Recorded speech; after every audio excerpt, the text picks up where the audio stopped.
ನಮಸ್ಕಾರ ಸ್ನೇಹಿತರೆ, ನಾನು ರಾಮ್ಲಿಂಗ್ ಸರ್. ಭಗವಂತ ಅಂತರ್ಯಾಮಿ, ಬೇಡದಿದ್ದರೂ ಅಂತರಾತ್ಮವನ್ನು ಅರ್ಥ ಮಾಡಿಕೊಳ್ಳುತ್ತಾನೆ. ಅತ್ಯಂತ ಬಡ ಬ್ರಾಹ್ಮಣನನ್ನು ಭಗವಂತ ಶ್ರೀಮಂತನಾಗಿ ಮಾಡಿದ್ದು ಹೇಗೆ? ಶ್ರೀಕೃಷ್ಣನ ಸ್ನೇಹಿತನಾಗಿದ್ದರೂ ಸುಧಾಮ ಏಕೆ ಬಡವನಾಗಿದ್ದ? ಸುಧಾಮನ ಪಾದಗಳನ್ನು ಕಣ್ಣೀರಿನಿಂದ ತೊಳೆದು ರಾಜ ಮರ್ಯಾದೆ ನೀಡಿದ ಶ್ರೀಕೃಷ್ಣ ಮತ್ತು ಆತನ ಸ್ನೇಹಿತ ಸುಧಾಮನ ಬಗ್ಗೆ ತಿಳಿದುಕೊಳ್ಳೋಣ ಬನ್ನಿ. ಸುಧಾಮ ಮತ್ತು ಶ್ರೀಕೃಷ್ಣ ಸಣ್ಣವರಿದ್ದಾಗ ಸಾಂದೀಪನಿಯ ಆಶ್ರಮದಲ್ಲಿ ಶಿಕ್ಷಣ ಪಡೆಯುತ್ತಿದ್ದರು. ಆಗ ಅವರಿಬ್ಬರು ಅತ್ಯುತ್ತಮ ಸ್ನೇಹಿತರಾಗಿದ್ದರು. ಅವರಿಬ್ಬರಲ್ಲಿ ಯಾರಿಗೇ ತೊಂದರೆಯಾದರೂ ಇನ್ನೊಬ್ಬರು ಸಹಾಯ ಮಾಡಲು ಬರಬೇಕೆಂದು ಕೃಷ್ಣ ಮತ್ತು ಸುಧಾಮರು ಬಾಲ್ಯದಲ್ಲಿ ಪರಸ್ಪರ ಭರವಸೆ ನೀಡಿದ್ದರು. ಗುರುಕುಲದಲ್ಲಿ ಶಿಕ್ಷಣ ಪಡೆದ ನಂತರ ಶ್ರೀಕೃಷ್ಣ ದ್ವಾರಕೆಯ ರಾಜನಾಗಿರುತ್ತಾನೆ.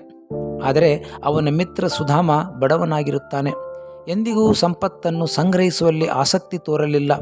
ಯಾವುದೇ ಭೌತಿಕ ಲಾಭಗಳನ್ನು ಬಯಸದೆ ಪರಮಾತ್ಮನ ಧ್ಯಾನದಲ್ಲಿ ಸಮಯ ಕಳೆಯುತ್ತಿದ್ದ. ಸುಧಾಮನಿಗೆ 4 ಜನ ಮಕ್ಕಳಿದ್ದರು. ತನ್ನ ಕುಟುಂಬವನ್ನು ಪೋಷಿಸಲು ಸಾಧ್ಯವಾಗುತ್ತಿರಲಿಲ್ಲ. ಅಂತಹ ಬಡತನದಲ್ಲಿದ್ದರೂ ಸುಧಾಮ ಯಾರ ಮುಂದೆಯೂ ಸಹಾಯ ಕೇಳುತ್ತಿರಲಿಲ್ಲ. ಆಗ ಅವರ ಪತ್ನಿ ವಸುಂಧರ, ಕೆಲವು ಕಡೆ ಸುಶೀಲಾ ಎಂದು ಕರೆಯುತ್ತಾರೆ, ಸುಧಾಮನಿಗೆ ಶ್ರೀಕೃಷ್ಣನ ಬಳಿ ಹೋಗಿ ಸಹಾಯ ಪಡೆಯಲು ಹೇಳುತ್ತಾಳೆ. ನೀನು ಅವರ ಬಳಿ ಹೋಗಿ ಸಹಾಯ ಕೇಳುವ ಅವಶ್ಯಕತೆ ಇಲ್ಲ. ಶ್ರೀಕೃಷ್ಣ ಭಗವಂತನ ರೂಪವಾಗಿದ್ದಾರೆ. ಅವರು ಎಲ್ಲವನ್ನು ಅರಿತುಕೊಂಡು ನಿನಗೆ ಸಹಾಯ ಮಾಡುತ್ತಾನೆಂದು ಹೇಳಿ ಕಳಿಸಿದ್ದರು. ಆಗ ಸುಧಾಮ ದ್ವಾರಕೆಯ ನಗರಕ್ಕೆ ಬರುತ್ತಾನೆ. ಶ್ರೀಕೃಷ್ಣನ ಅರಮನೆಯ ಹತ್ತಿರ ಬಂದಾಗ ದ್ವಾರಪಾಲಕರು ಸುಧಾಮನ ಬಡತನವನ್ನು ಗೇಲಿ ಮಾಡುತ್ತಾರೆ.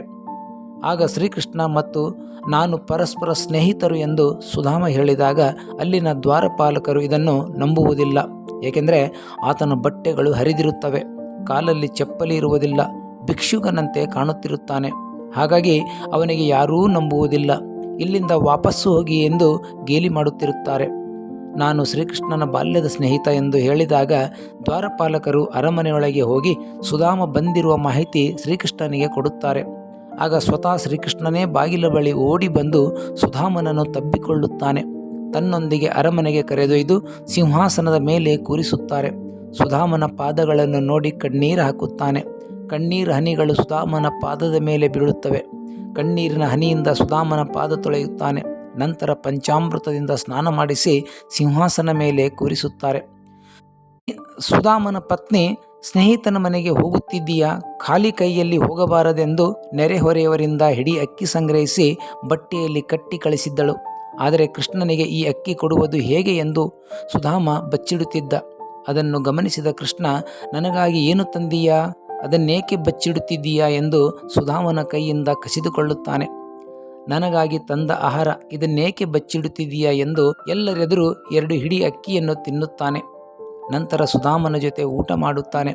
ಇಬ್ಬರು ಊಟ ಮಾಡಲು ಕುಳಿತಿದ್ದಾಗ ಚಿನ್ನದ ತಟ್ಟೆಗಳಲ್ಲಿ ಬಡಿಸಲಾಗಿತ್ತು.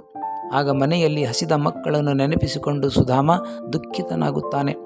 2 ದಿನಗಳ ಕಾಲ ಅರಮನೆಯಲ್ಲೇ ಇದ್ದರೂ ಕೃಷ್ಣನಿಂದ ಸಹಾಯ ಕೇಳುವುದಿಲ್ಲ. ತಾನು ಹೇಗೆ ಸಹಾಯ ಕೇಳಲಿ ಎಂದು ಮನಸ್ಸಿನಲ್ಲೇ ಯೋಚಿಸುತ್ತಿರುತ್ತಾನೆ. ತನ್ನ ಹೆಂಡತಿ ಕೃಷ್ಣನ ಬಳಿ ಸಹಾಯ ಕೇಳೆಂದು ಕಳಿಸಿದ್ದಳು. ಮನೆಯಲ್ಲಿ ಮಕ್ಕಳಿಗೆ ತುತ್ತು ಅನ್ನವಿರಲಿಲ್ಲ. ಕೃಷ್ಣ ಭಗವಂತನಾಗಿದ್ದಾನೆ, ಆತ ಎಲ್ಲವನ್ನೂ ಅರಿತು ನಿನಗೆ ಸಹಾಯ ಮಾಡುತ್ತಾನೆಂದು ಹೇಳಿ ಕಳಿಸಿದ್ದಳು. ಸುಧಾಮ ಏನೂ ಕೇಳದಿದ್ದರೂ ಕೃಷ್ಣ ಸುಧಾಮನ ಅಂತರಾತ್ಮವನ್ನು ಅರಿತುಕೊಂಡು ಏನೇನು ಮಾಡಬೇಕೋ ಅದನ್ನೆಲ್ಲ ಮಾಡಿದ್ದ. ವಿಶ್ವಕರ್ಮನನ್ನು ಸುಧಾಮನ ಊರಿಗೆ ಕಳಿಸಿ ಭವ್ಯ ಬಂಗಲೆ ನಿರ್ಮಿಸಿದ್ದ. ಇಡೀ ಊರಿನ ಓಣಿಗಳ ಗುಡಿಸಲುಗಳೆಲ್ಲವೂ ಭವ್ಯ ಬಂಗಲೆಗಳಾಗಿದ್ದವು. 3ನೇ ದಿನ ಸುಧಾಮ ತನ್ನ ಮನೆಗೆ ಹಿಂದಿರುಗಲು ಸಿದ್ಧನಾಗಿದ್ದ. ಶ್ರೀಕೃಷ್ಣ ರಥದಲ್ಲಿ ಬಿಡುತ್ತೇನೆಂದು ಹೇಳಿದ್ದರೂ ಸುಧಾಮ ಒಪ್ಪಿಕೊಳ್ಳಲ್ಲ. ನಡೆದುಕೊಂಡೇ ಹೋಗುತ್ತಿರುತ್ತಾನೆ. ಆಗ ಶ್ರೀಕೃಷ್ಣ ವೇಷ ಬದಲಾಯಿಸಿ ಬಂಡಿಯ ಮೇಲೆ ಬಂದು ಸುಧಾಮನಿಗೆ ಊರಿಗೆ ಬಿಡುತ್ತಾನೆ. ಮನೆಯ ಹತ್ತಿರ ಹೋಗುತ್ತಿದ್ದಂತೆ ಆಶ್ಚರ್ಯಚಕಿತನಾಗುತ್ತಾನೆ. ಇಡೀ ಊರೇ ಬದಲಾಗಿರುತ್ತದೆ. ಗುಡಿಸಲುಗಳೆಲ್ಲ ಅರಮನೆಗಳಾಗಿ ಮಾರ್ಪಾಡು ಹೊಂದಿರುತ್ತವೆ.